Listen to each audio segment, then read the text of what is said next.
If there's one thing that I think we all intuitively know is that the economics cross all language and cultural barriers. Welcome to Drop and Give Me 20, where you learn keys to entrepreneurial success as Lindsey Germono interviews business owners with military backgrounds on what works and what doesn't. Pay attention. It's time to drop and give me 20.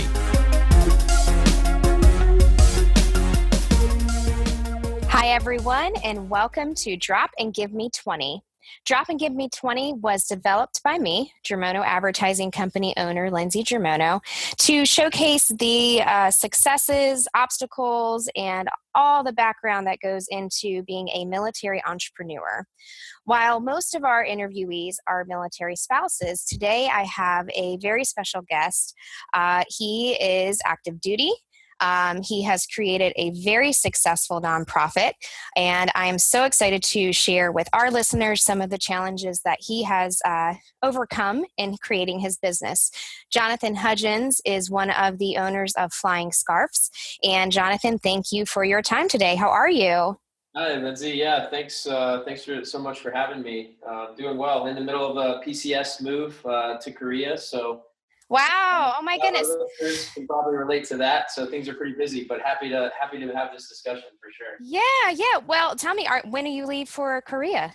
3 days. Oh my goodness! Yeah, my wife and I headed there for 2 years, so we're really excited. It's gonna be a lot of fun. Well, I am so glad to catch you before you leave. Yeah. Who knows what our signal strength would have been like, and if you were doing this from Korea, huh? Well, at least it would have been a 13-hour time difference. All right. So why don't you tell the listeners, again, everybody listening is military entrepreneur minded, a little bit about you and your background and how you came to form this awesome company, Flying Scarfs. Okay, sure. It's a real, but I'll save it. I'll make it pretty short and sweet. I'm a F-15E fighter pilot, went to Afghanistan in 2011. While I was there, recognized the need of many folks in there, Afghans, particularly women and children, who had nothing to do with the conflict while we were there.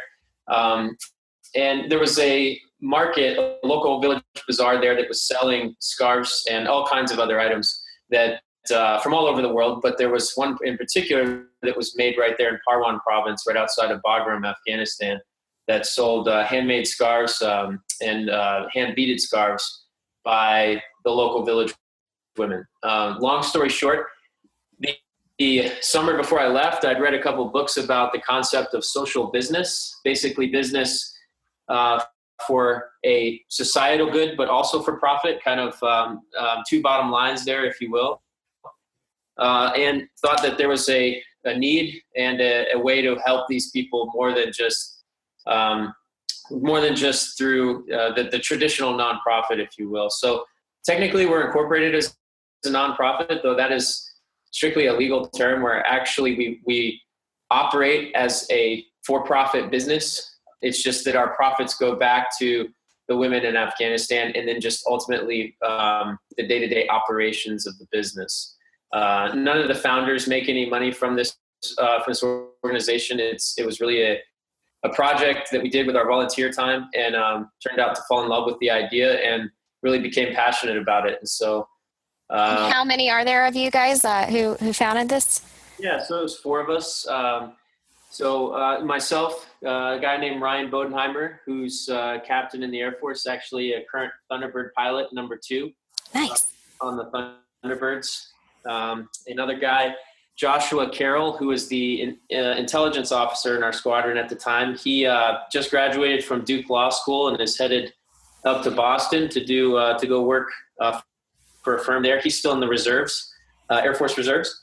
And then lastly, Joey Stinger, who is currently an F-35 pilot out in Arizona. So those are the 4 guys that started it. So we have so much, but I want to ask, how did you guys, were you guys all there at the same time? Are you buds? How did you guys all come together and go, yes, this is something that we want to do? We were, yeah. So we all just deployed together as a squadron. And while we were there, we were all kind of tight buddies already. And then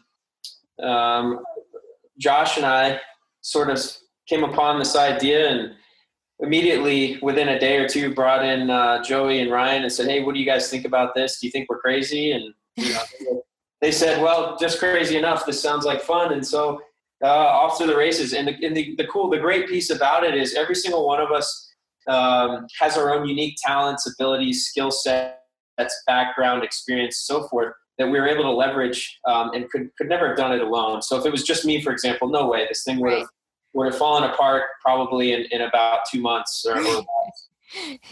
It takes I can imagine with being active duty too, you can only dedicate so much of your time. So you would definitely need to have a team of people divvying up different tasks and That's right. Yeah.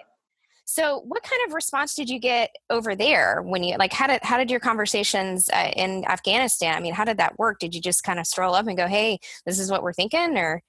Well, this is something that is very fascinating to me, and something. So I'm currently in business school right now, working on my MBA. And if there's one thing that I think we all intuitively know, but it really hits home when you see it firsthand, is that the economics cross all language and cultural barriers. So when it was very difficult at first to discuss the concept with the local Afghans, just as you can imagine, language barriers, cultural barriers, issues with meeting the actual women because we're men, and so there's issues there, and then trust issues going both ways. Mm-hmm. As any business in any contract negotiation, you're going to have trust issues. What's their intent? What's our intent? Are we going to find a zone of agreement here on how this thing will work? So it was very tough at first, but once we started showing them what we were trying to do and paying them for the scarves that they were making, a light bulb went off. And it was fascinating to see and truly fascinating to then think broader how business can be utilized for good around the world, particularly when the focus is not just profit, but also a societal objective. And that's really what we found in this small test case of the organization we started. And now that's grown to, I was on your website earlier. You've got Afghanistan, and we're there with Kenya, and maybe another one that you're focusing on. We are, yeah. So specifically, we're in Afghanistan, Kenya, and Haiti. Okay. Each of the team members, so the original 4, we've all traveled to all those locations and set up relationships with local folks there, and then bringing their products back to the United States and selling them here. Currently online, we only have Kenya and Afghanistan, but through stores in North Carolina specifically, we're also selling goods out of Haiti and then Kenya and Afghanistan as well. Gotcha. So I guess if you were to discuss your whole concept, I know that there's 3 other of you guys just kind of working on this. There's a lot of different obstacles with contracts, like you mentioned. But if you were to give one obstacle to a military entrepreneur listening to this, what would that be? I mean, what did that look like for you guys? I'm sure there were probably dozens that we could go over, but maybe just select one and walk us through that. Yeah, I think one of the biggest challenges we've had is educating the consumer. And I don't mean that in a derogatory term, like people aren't educated in general. What I mean is you only have so much, and this is true of any business. So it doesn't matter the product or the story or what you're trying to market. In any business, you've only got so much time to capture the consumer's attention, first of all, but then their willingness to support you.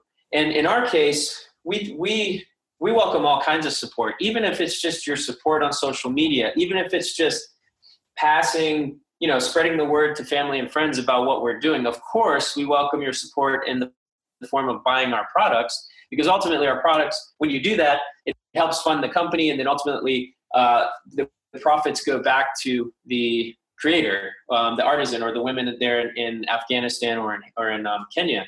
So, but it's a very long story, and even this 20-minute podcast doesn't even truly capture, the depth of our story, and that's what sells. Right. So our scarves are great; they're beautiful scarves. But you could go to Walmart. I mean, you could go to Macy's. You could go online and find all kinds of gorgeous scarves. The products are enormous. There's so many different varieties of scarves, and the way we are differentiated, or the way we differentiate ourselves, is our story. But how do you tell such a fantastic story, such a story that people want to be a part of in such a short amount of time, and well enough to get them to purchase your product, or at least support what you're doing? Right. And getting that attention within a short time span, because as we all know, and that's why this format is going to be 20 minutes, because after 20 minutes, people have tapped out. So for those that are listening, people who may want to start their own business, and you're trying to, share with them that educating the consumer is a challenge. What steps are you taking to combat that? Obviously, besides being a being a guest on my awesome podcast show, but what would you share with them on how to plug that in, especially with 3 other people on your team trying to navigate this? Yeah, so it's going to be situation and products specific. So our biggest lesson learned has just been experience. So, and you've got to be prepared for rejection. It's like dating. I mean, going out and trying to date someone, and then you get rejected. You just have to keep going back out and keep trying, because for example, we would set up booths at events, and you talk to someone for maybe 25 minutes, 30 minutes about your story, and then they would just walk off, and you're like, and you feel so devastated. But the thing is, you've got to just keep going. And then more to the point, exactly like your podcast, you've got to find ways to make your message more targeted and directed. So for example, we utilize Facebook quite a bit for our social media and for social media advertising and marketing. There's some paid options within Facebook, and we've utilized that a couple times. But then there's also just, putting stuff out there. And we found, targeting, for example. So our dominant consumer by far, obviously, is women. So we will specifically target women for our posts. Mm-hmm. And Facebook allows you to do that. And we've recognized that that's our following, that's our consumer base. So that's who we're going to continue to target. Additionally, making sure that you have photos on your social media. So at the beginning, I started writing these huge, long blog posts about what we were doing and why it was so important for Afghanistan, and ultimately important for the United States, so on and so on and so on, from a very much a policy wonk perspective, which is kind of what I am at heart. And that's the whole other piece to why we did this. But the problem is, out of 100 people, maybe 1 or 2 really care about that, even enough to read your entire post and really grasp the depth of what you're trying to do. So yeah, you've got to make things fast, flashy, and to the point. And that goes for your Twitter, for your Facebook, for your discussions over podcasts, for, and then particularly in your face-to-face relationships. It's a lot like anyone else in business has heard of the elevator pitch. You get in the elevator with the CEO of the company. This is your opportunity to pitch yourself to how you can help him, how you can grow in the organization, whatever, how you can solve a problem. Well, that elevator's got 15 floors to go up. You've got about 15 seconds, maybe 30, maybe max 2 minutes. You've got to be ready for that. So the biggest thing I can say to help for that has been trial and error, seeing what works and what doesn't. And it's going to be product specific, getting out there and just being prepared for rejection, and just keep going with your product, with your idea, with your story, and you will figure out the best way to tell it over time. And most importantly, when that rejection does come, and it will, and it stinks when it does, but it happens, is just keep plugging at it. In your dynamic with the 3 other founders, do you guys each have different fortes or specialty that you bring? Like, is there one of you guys that, might be the better, commercial voice for your business, or do you guys all kind of share that equally? So we, luckily, or just by sheer chance, it seems that the 4 of us all have a very good, relationship with media, ability to get out and talk, kind of that salesmanship, if you will. So I wouldn't say that we rely on one more than the other. There's some certain things, and this goes for the active duty listeners out there. There are certain things that active duty members of the military are kind of bound, or should I say obliged to follow rules about maybe appearing political or promoting businesses, particularly coming from an active duty. Our podcast today is not even close, but if we were in uniform and we're out trying to sell something like that. Do you have to get that? Do you have to get that cleared first, or is there just you guys know we're active duty, so obviously our Air Force comes first and then business second. I am sure that some of the listeners here are also active duty. So that's a good point to talk about as far as, if they want to open up their own business while they're still active duty. Yeah. So there's definitely, I would argue that probably 90% of it is just common sense. Just think through it for a minute. But for the other 10, maybe 20%, talk to the local JAG on base, what you can and can't do. Talk to local PA. I regularly have discussions with our base PA about news articles, promotions, things like that, mostly just so everybody's in the loop and in case they had any questions or whatever. But at this stage of the game, I've developed such a relationship with them that they pretty much know my story, the spiel, they know everything about us. So it's not an issue. Right. But so for certain events or maybe, things that might cross that line, then we lean on Josh, who's in the reserves, and he falls under a separate, a different system, not being active duty. So there you can kind of leverage, okay, who should talk at certain events or go to certain events based on being active duty or, in Josh's case, being a reservist. Nice. That's awesome. Well, good to know for all the listeners that are out there. Do it right. Follow the rules and everything. That's a big part of what my advisement is in advertising and marketing. But it can be done. Jonathan has developed a really good system. And Jonathan, I really want to thank you for your time today. How can people connect with Flying Scarfs? I mean, what are your social media handles?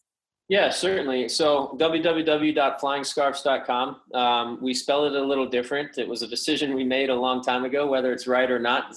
We're just not sure. But flying, so flying like you expect, FLYING, and then scarfs is SCARFS.com. Okay. So that's you can go to purchase.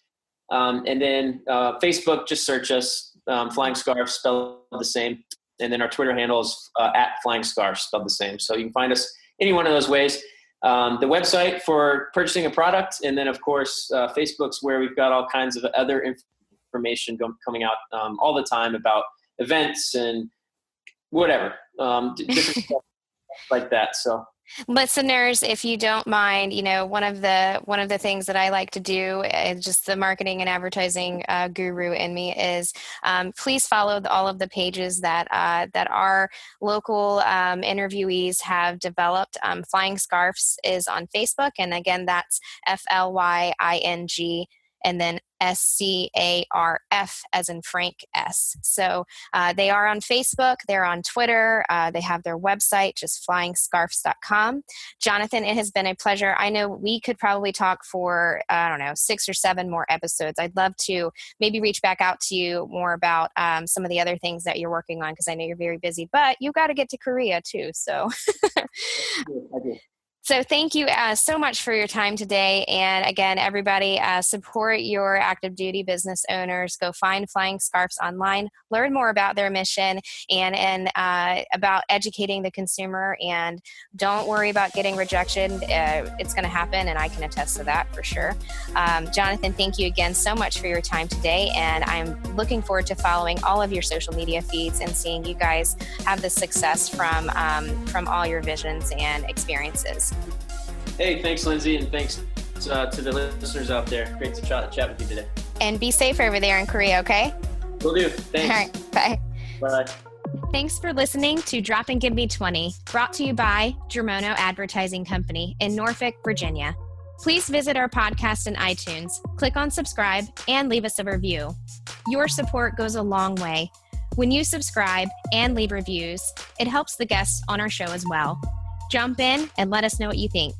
You can also follow all of our guests on the Drop and Give Me 20 Facebook page. We have Instagram and Twitter. Those handles are Give Me 20 Podcast. I'm your host, Lindsey Germono, and I appreciate you listening to the show.